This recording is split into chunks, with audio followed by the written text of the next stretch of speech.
Welcome back to today's episode. We're here to talk about Sausage Party Foodtopia.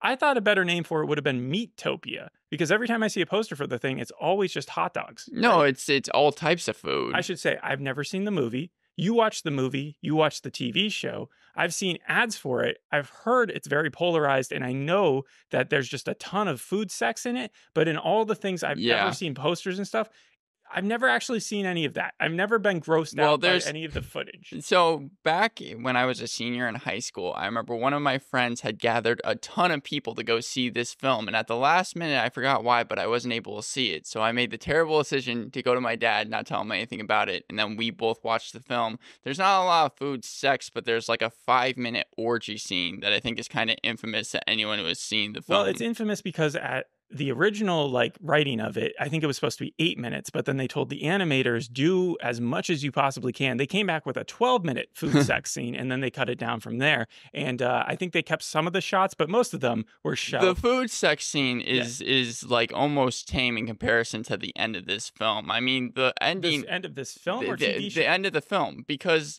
a douche jumps into a guy's dick and starts controlling him, trying to shoot a gun, a store clerk's dick, because it's a full-on battle between food that doesn't want to get eaten and all the shoppers. How does he jump inside of a dick? Well, he doesn't jump. Well, it's a douche voiced by Nick Kroll, and he's just able to control the person because he's been able to lodge himself in there somehow. Okay, but not in the dick. He's not going through the pee. Well, he's inside the person. No. Okay, did he go through the ass? I think it might have been the ass. You got to be clear on these things. It's an adult animated television series. It's making fun of Disney, Pixar. In fact, which Disney and Pixar film or TV show do you think that this is most closely related to? Oh, God. I have 2 guesses. You have 2 guesses? Yeah. I'm going to need them because I don't even know. I mean, this is based on the synopsis of the first episode, which is called First Course. Food items at Shopwell's, led by Frank, Brenda, Barry, Sammy, and Gum, stage an uprising and successfully overthrow the human race by killing them. That's the movie, right? Yep. That reminds me a lot of Toy Story 2, right? Where Woody and the rest of the gang, they break into one of these places. Yeah, in like a shopping center. It's also got the name Zootopia or Foodtopia, which is like Zootopia. Zootopia, yeah. So I would expect some similarities in that way. But The Guardian said that the series starts off not as a direct follow-up. It actually starts with Gum, kind of as a Stephen Hawking-esque type, in a wheelchair.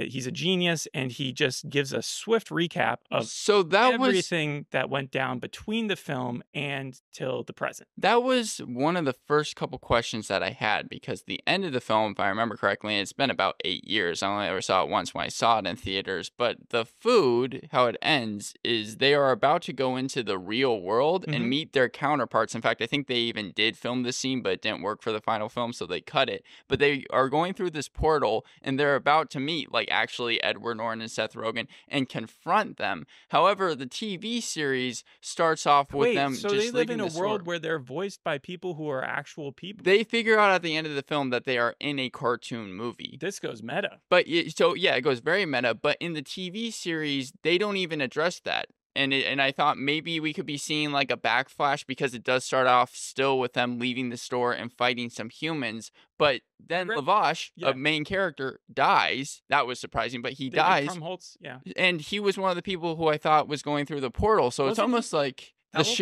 Wasn't he the elf in Santa Claus? He was. That came back? Yeah. So, yeah. But it was almost like they just decided to completely forego that ending, because they never go meta saying we're in a cartoon TV series. They never talk about meeting the actual Seth Rogen or anything like that. I happened to read an interview where Seth Rogen talked about one of his favorite movies being Who Framed Roger Rabbit. Yeah. Rabbit, right? Yeah. And so that was filmed in that way. So originally it took him like 8 years to get this film made. So from 2008 to 2016, you just constantly pitched it around until somewhere they greenlit it. And then I keep on thinking of this as the end for some reason, but yeah. Well, it's so hilarious to me because a year later they came out with the Oscar-nominated film The Disaster Artist, which is so different from what this film was. Yeah, I mean, Seth Rogen's career, if you want to get into that, has been all over the place, but recently it's really cool to see just the different shows he's participating in. Yeah. Because while he's doing Invincible and while he's doing The Boys, he's also doing like a pottery show where he's a guest judge, and I think he's coming out. He just signed a deal with Apple to make another like after party type comedy with Wow. them. So the guy is super busy, and then he shows up on the Senate talking about Alzheimer's, and yeah, he's very outspoken, and he I think has done enough of this raunchy stuff that if he was going to get canceled ever, he would have already been. So I think he's safe. Unlike James Franco, I think Seth Rogen is safe. Where am Yeah, I going we're with this? never going to see the like them probably go together again. But I did want to point out. So like he went and he tried to make the sequel to this for a while, the second movie, right, because it was supposed to be like a theatrical and he release, was right? thinking about bringing in real live action people, but then they ended up, because television medium has changed over the last few years, and because he has this deal with Amazon, he came in there and he said, look, I want to make a sequel to this, but via the television streaming world, and that's what he did. Yeah. Well, this looks surprisingly good for an Yeah. Amazon Prime series. I haven't seen the film in a long time, but it looked like the film, and the film had like a $19 million budget. Yeah. So the fact that they were able to do the same type of animation and also get the cast back, which I think is kind of essential for something like this, was a pretty big deal. That was the first thing that stuck out to me when I saw the And the series. fact that the cast was cool with coming back, because like the polarization of the reviews from the film, which a lot of people just said, this is overboard, this is over the Yeah. top.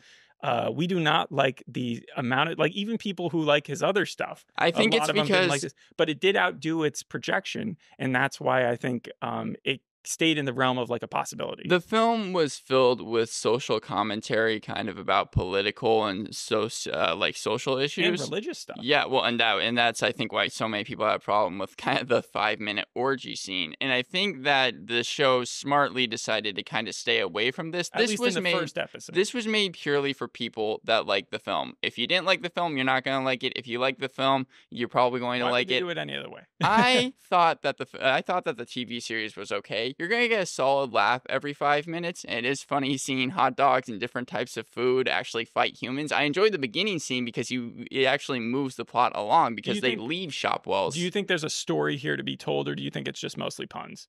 It's mostly puns, It's but just that's mostly puns. that's what you have to expect with something like this. It's Well, not trying to tell a full-fledged story. let's break down the plot anyway, shall we? Yes. So they leave the restaurant, the restaurant. Well, it the actually shop. begins with Gum Yeah, you said this. explaining Foodtopia's universe and Yeah. the rebellion led by Frank the Sausage and Brenda the Bun. And then you said that they walk outside, that Seth Rogen's not there. They no longer talk about him. And then they do what exactly? Well, I mean, Seth Rogen's still there. He's You said voicing the David sausage. Krumholtz died, basically.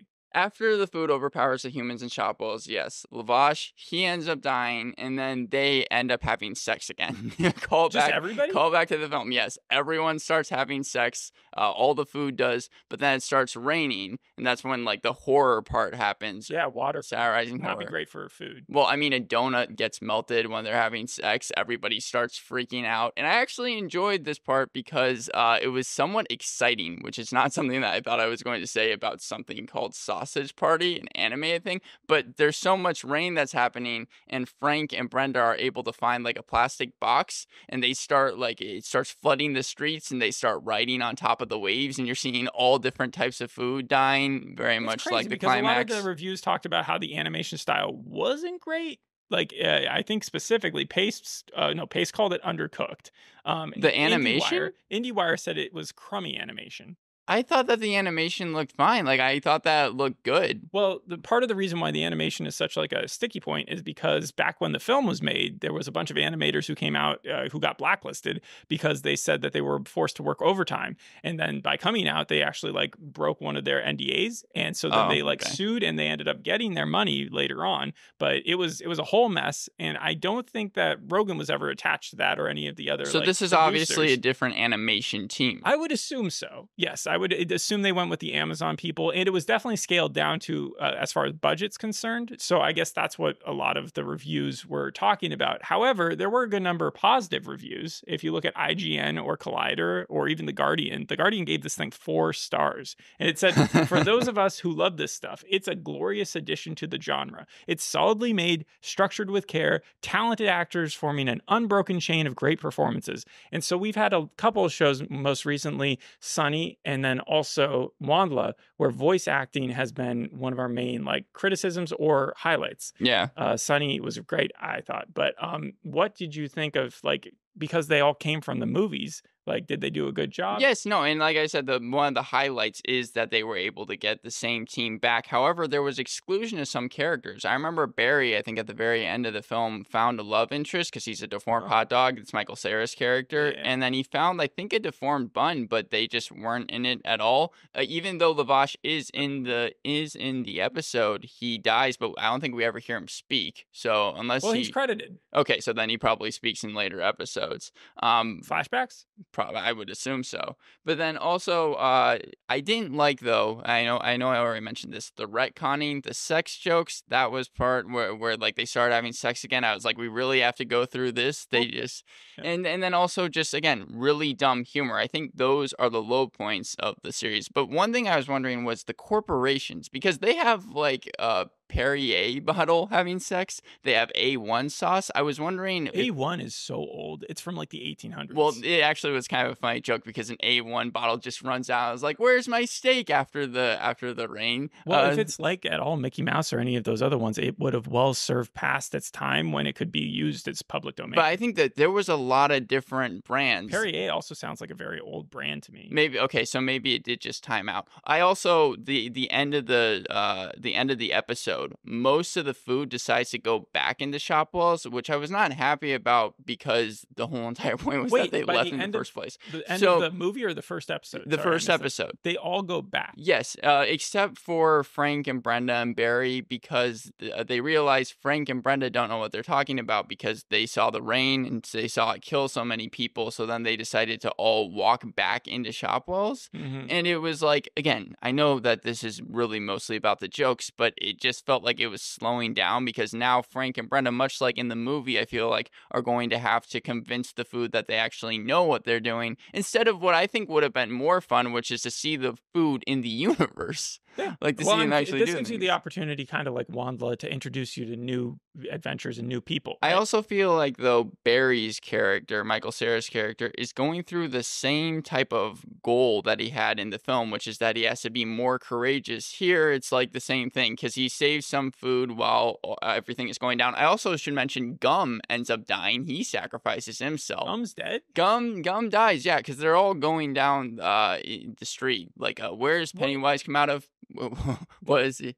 He comes out of the gutter. Yeah, the gutter. So they're all going down the gutter, and then Gum jumps out of nowhere, and he like sticks to all sides and is actually saving characters. That was fun as well. So it's like there's things about it to enjoy, but I'd probably give the series overall like a 6.5 out of 10. That's still a passing grade. Yeah. You want to hear what other people said? I've already said Roger Ebert, I think, would give it the most negative review, right? Yeah. It says it's an idiotic premise made even worse by Foodtopia's format. It feels like the script was made for a theatrical sequel, but that was then thrown into a taffy puller and extended to 8 20-minute episodes.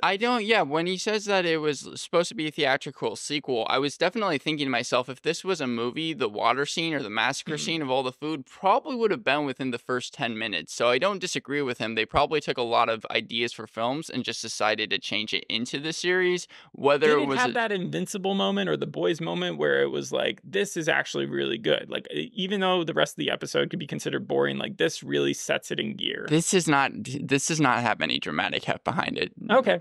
At all. Okay. Again, Pace called it undercooked. IGN Collider both liked it. Decider said skip it. But they also kind of complimented backhandedly Edward Norton by saying, we're not sure if we should laud Edward Norton for his pitch perfect Woody Allen impression as Sammy Bagel Jr. or be offended by him. It's shocking that Edward Norton, of all people, is Ed playing such a sex-crazed bagel as Sammy. Like that, it's more funny saying that than I felt like his character actually was. But since they were able again for the series, I thought it was cool. Were you able to tell that he was referencing Woody Allen? No, but now that you say it, absolutely. Yeah. Okay. Yeah. So you haven't mentioned a bad guy, so I'm kind of like tentative about bringing that up. I know that Nick Kroll was the bad guy in the film. he played the douche. Yeah. Yeah, the douche, and he's not here. Like, right? Right. But there's a new villain, and he's played by someone who you probably know as a comedian. But I'm not going to bring up. Maybe I should just say the name, Julius. Julius? No. Not anyone I can remember. All right, I know so that probably later on. Barry at the end of the episode finds a human because they are trying to figure out what exactly the rain was. And so the humans are, as they refer to them, humies in the episode. It's kind of a Dawn of the Planet of the Apes situation where the food is taken over and like they do rely somewhat on still the humans' existence. Yeah, so I feel like that we're probably going to be seeing more humans in the series, and maybe Julius is possibly a human. I don't know, but I don't think we were introduced to them yet. Okay. Some small stuff. All right. Will Forte and Michael Cera also appeared in Scott Pilgrim's Takes Off, the 2020 Well, they were both series. Scott Pilgrim. Yes, that's where I was going with that. And then also the MPAA. So in 2016, when this film came out, they weren't exactly sure how they were going to treat this because it was food having a ton of orgies. But orgies in general are not usually something that gets past the MPAA without a pretty brutal rating. But to avoid the NC-17 rating, they ended up doing the thing where they put in fake footage that they weren't planning on using, but that was so crass that they expected them to flag that so that they could get by with the things they actually wanted. And did they wanted. not flag it? They didn't flag it. They only had one note, and it was something about a pubic hair. And so a pubic hair. Well, if you see that scene, it is just so gross. It's funny that that's the one thing that they flagged. I do, but because they were talking about not wanting to get the NC-17 rating, I was curious and I started doing some research. You do know that Clockwork Orange was rated X, right? Yeah. You did know that? Yes. And that Stanley Kubrick is the only director to direct both a rated G movie in 2001 and also a rated X movie. So what was the G movie? Do you 2001. Oh, yes. Okay, well, I mean, nowadays I feel like 2001 would be something like PG-13. That's what a lot of people were saying. But apparently it's just a lot of drama, but there's not like a lot of sex or language or violence in there. Blonde was actually the last, well, not the last, probably the last movie that was rated NC-17 it got like a pretty wide dispersal, even though it was streaming on Netflix. Yeah, right. But the first wide released NC-17 movie. I feel like I know it's like this. One of the most famous stories because in 1995 it was Showgirls. Showgirls, of course. All right, now I'll do a true or false game for you. This is like a bunch of true ones and then one false one that's whittled in there somewhere. Okay. Seth Rogen was actually a vegetarian at the time of the film's release, which left him little to eat at the cast party. Sounds true. I'm not going to tell you until the very end. Yeah. The film finished second in the box office behind Suicide Squad. The Suicide Squad. Okay, because I was going to say... it is just Suicide Squad. There's I know. Suicide Squad did come out in 2016. So did this, and it was at the beginning of my school year, so that does sound true, yeah. The Red Band trailer was accidentally shown at a screening of Finding Dory at Brendan Concord Cinemas, horrifying young audiences. Yeah, why would you... Okay, keep going. And... Amazon, regarding the show, didn't have a problem with the violence, didn't have a problem with the sex. They didn't love how many food puns there were. There's so many food puns. Yeah. That's the point of the series. Seth Rogen. Okay, so is the Red Band one the fake one? I still have one more. Body count 80 for the first film. 80 food or 80 humans, I just know it's 80. I mean, the climax was so crazy, I wouldn't be surprised. I'm still going to go with the Finding Dory one being the false one. 100% true. Concord, California. Those kids are still scarred to this day. Some of them have never left the theater. They're just in the catatonic position. So what was the fake one then? Seth Rogen was never a vegetarian. He wasn't? Or at least from what I know. It'd be funny if that was true and I just made it up. But so that's some small stuff. But you would recommend this for people who really, really like crass humor? If you love the film and crass humor. It's really scraping the bottom of the barrel from what I'm hearing. Not the show, but just in general, Sausage Party, that whole I never thought that Sausage Party needed, nor do I still think it needed a TV series. I think if they were really thinking about it, they probably could have done a theatrical release. But yeah, I think fans of this, you're going to like the series. I gave it 6.5, which again, like you said, is passing. All right. What are we doing next? What's the next one? Exploding Kittens. Which should be a little bit lighter than this. Thanks for listening. We'll see you in the next episode. Hope you enjoyed this one. Bye. Bye.